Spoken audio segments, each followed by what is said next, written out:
Hello ladies and gentlemen, welcome to another perfume review video. My name is Naz. This is my channel, the King of Hidden Gems. I try to bring to your attention fragrances are usually very good value for money. They smell good. They're usually under the radar. Not many people talk about them. I think at least you should do your research, try them for yourself and see if they're any good to you. So in this video I have another update for you, and this is the house of Al Haramain. The niche perfume house of Al Haramain is a perfume house from the United Arab Emirates. They've been around for more than 50 years.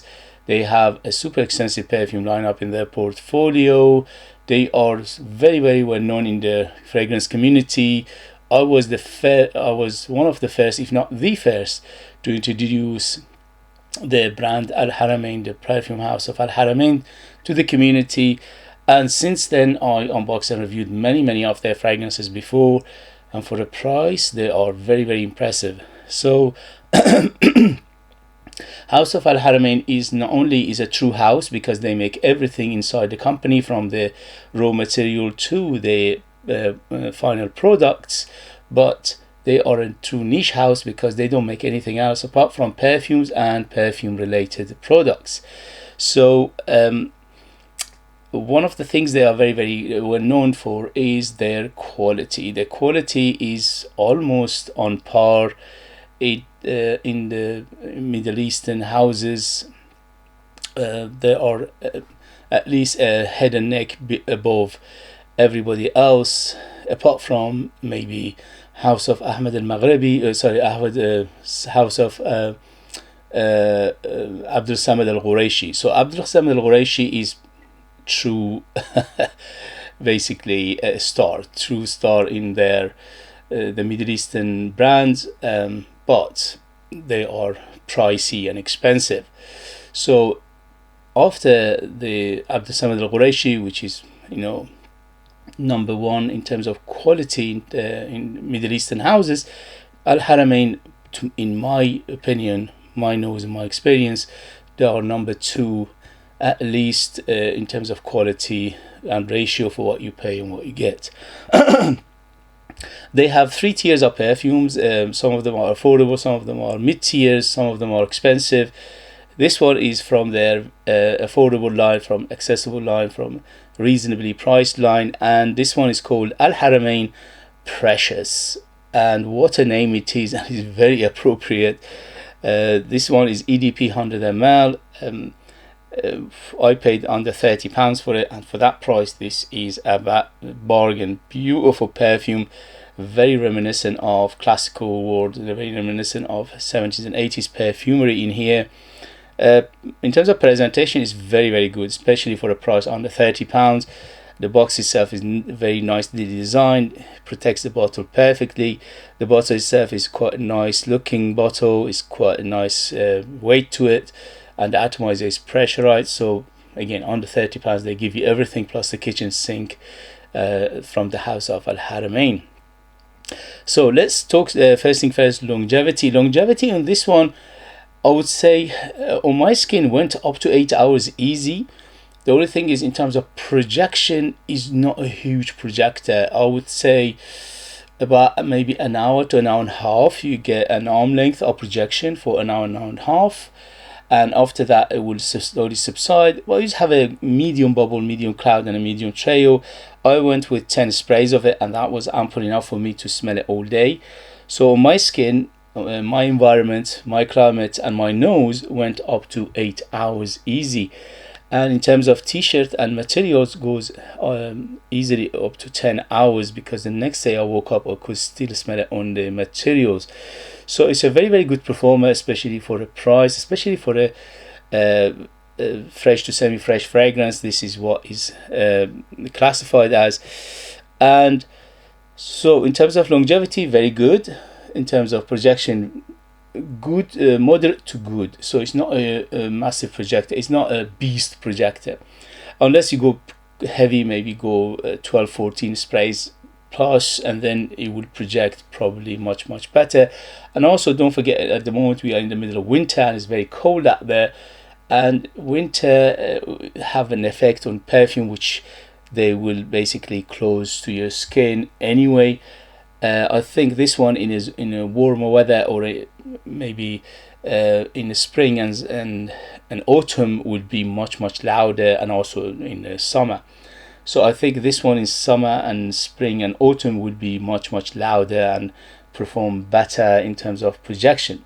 So that was in terms of longevity and projection. In terms of the who is it for, this is definitely mature. I would say 25 years and older, if not 30 years and older, because this is very classical. It reminds me of 70s and 80s perfumery. In here is very masculine, it's very spicy, aromatic, it's very woody.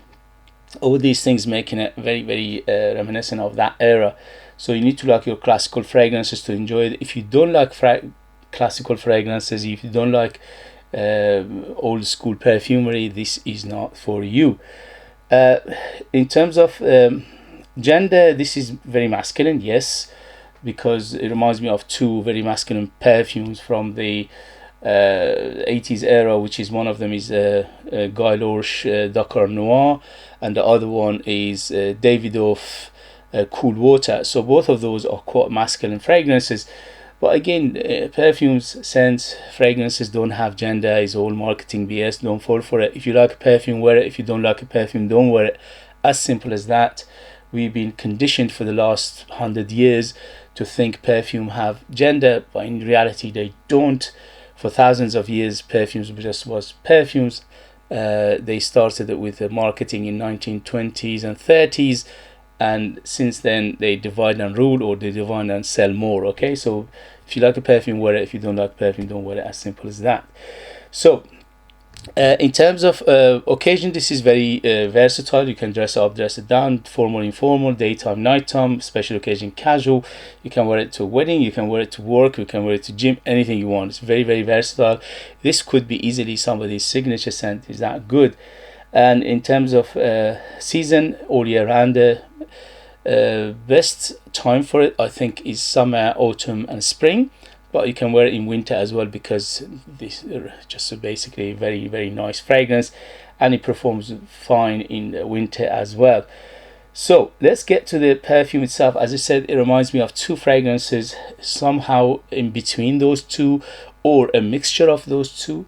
So on my skin, my nose, this is what I got. If you're going to get it, if you're interested and you're going to buy it, probably you get similar vibe of what I got, or maybe a little bit different, because every skin is different, every nose is different, every memory is different in terms of what you smell and what you don't smell on your in your perfumes. So for me, this is very close to Davidoff Cool Water, the original 1987, and also it was 1988. Oh, and also Guy Lorsch Drakkar Noir 1982. So it's just basically it's a mixture of the two, or it sits in between them, or you get somehow more Davidoff Cool Water, or sometimes I got like a more Drakkar Noir by Guy Lorsch. So it's like a combination of the both, just to put you in the right direction, give you a mental picture what it smells like overall. And by the way, it's not a one-to-one to any of those. Okay, so when I mention these two, there are similarities to them, but they're not exactly the same of the two. So on its own, the name Precious is very appropriate here, because these days with modern perfumery, with modern perfumes, you don't get perfumes like this anymore, unless you buy classical fragrances from 70s and 80s, which majority or vast majority of them are watered down, reformulated to death. This one represents that era, but without the reformulation, without all these nasty stuff. I absolutely adore it because of that. Precious to me, yes, because this is very close to my taste. Some of you will know that I am basically my journey started from 70s and 80s perfumery, and since my teenagehood I've been collecting perfumes, and this is what is giving me the happy memory of when I was in my teens and my youth, and I was wearing some hefty beast modes back then. When I think about them now, I think, wow, I was very brave to wear such a masculine, such a very bold, very statement making perfumes. But since then I've been loving perfumes, especially the strong perfumes. So this is very, very strong in terms of character, in terms of smell, in terms of personality, in terms of statement. This is very, very bold, and also these days it sits apart from everything else, because majority of the perfumes, the trendy ones, the up-to-date ones, are very, very sweet, and this one is completely different direction. So it will stand out in the today's market and today's smell, which are everywhere these days. So let's get to the smell itself. So I'll read you the ingredients and we take it from there. And on top we have petitgrain, rosemary, bergamot, coriander and peppermint. One thing I have to mention, anything that has coriander in it, I'm in love with.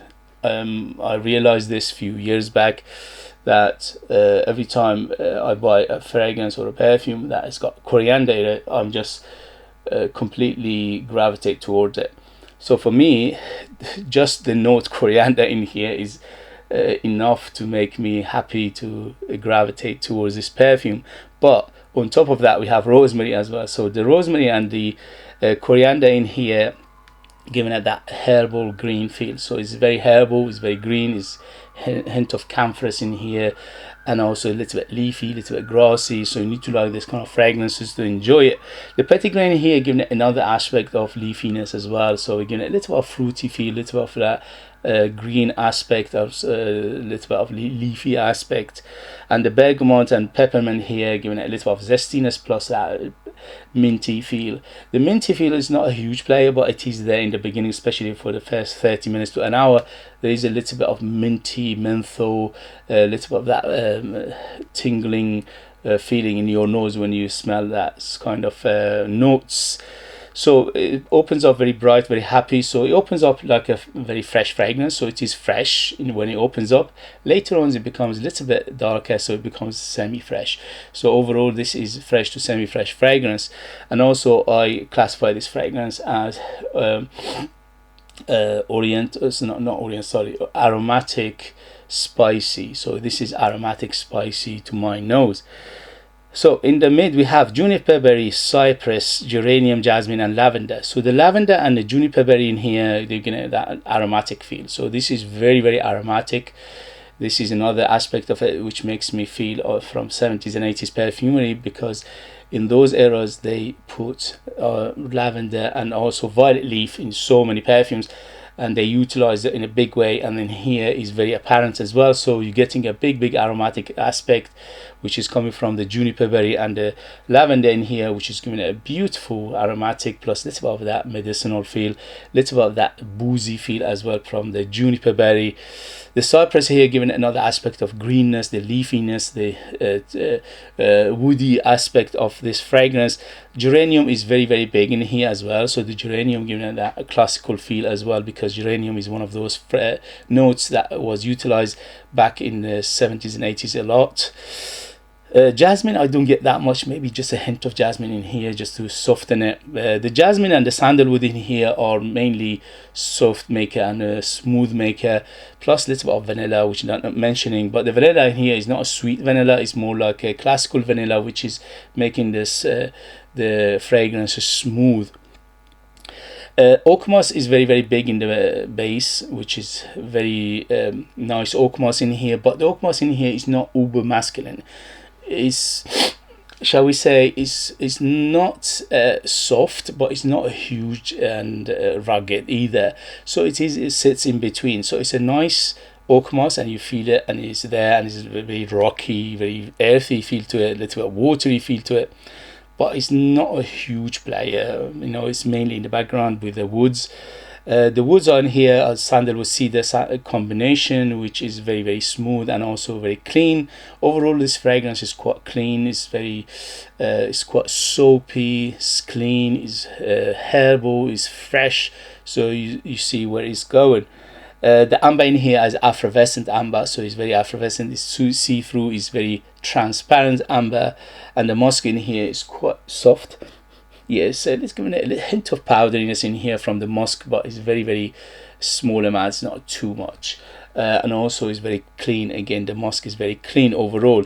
There is a watery aspect to this fragrance, which is quite a fresh watery aspect, not oceanic or anything like that, but it is there, giving it a little bit of that watery feel as well.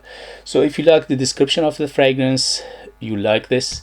If you like what the two fragrances I mentioned, Cool Water and Drakkar Noir, or a combination of them, or sits between them, you like this as well. If you don't like those two fragrances, most likely you won't like this, because this is very reminiscent of that era of fragrance and perfumery.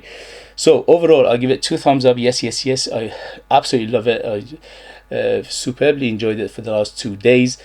I'm so happy I got this. I wasn't expecting it to be this kind of fragrance, because, you know, House of Haramain usually makes perfumes that are inspired by modern fragrances, hits, you know, bestsellers and things like that. But in here they went back to the roots of perfumery in 70s and 80s, which is very, very nice for me. So overall, yes, yes, yes, 2 thumbs up. Highly, highly recommend it for people who like this kind of fragrances. Okay guys, if you have it, if you know it, if you tried it, let us know your experience. That would be useful for others to read. If you like what I do, if you find it useful, informative, valuable, or entertaining, please don't forget to hit those buttons. This way you help me, encourage me, motivate me to bring you perfumes like this in future that nobody else is talking about. They're amazing value for money, they smell great, and they're hidden gems. This beauty is definitely a hidden gem. Under £30, this is a bargain. If you are interested in purchasing one of my own perfumes and support me that way and get something very, very beautiful in return, you could do that. I'll leave them in the link. I'm the perfume, I'm the artist, I'm the worker. So they are true handmade perfumes just for the lucky people in the United Kingdom. I put more than 60% pure perfume oils in my perfumes, which is unheard of. That gives them the huge personality, very big, bold, very artistic and unique, and they are like time capsule. They take you different places, different time, and they are super beautiful, if I say myself. Also, there are so many reviewers reviewed my own perfumes. You can go and watch them if you are interested. Thank you very much as always for watching. Thank you very much for your love and support, and I'll see you later. Bye, bye, bye.